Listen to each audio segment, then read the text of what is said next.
विदेशिया नाटक के माध्यम से बड़ा सुंदर भाव लिखले बाड़े भिखारी ठाकुर जी। अरे अतना सुनत बात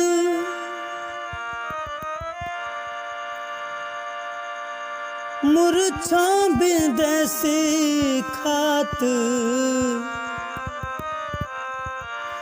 गिर गईल धरती धड़म से विदेशिया।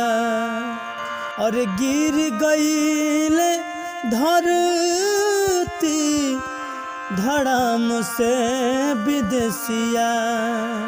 और देखिए कैसे, अरे जोश नइखे तनावा में, होश नइखे मनावा में, प्यारी दुख सुन के बेहोश बा विदेशिया।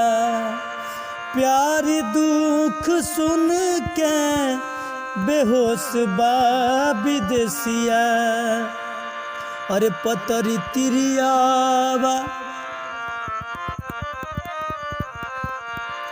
पतरी तिरियावा लपकी धके पियावा के।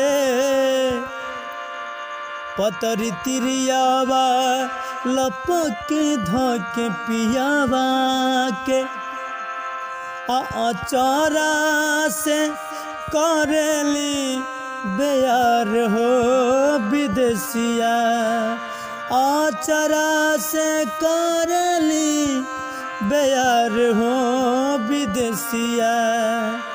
और ताकतारन आखी खोली,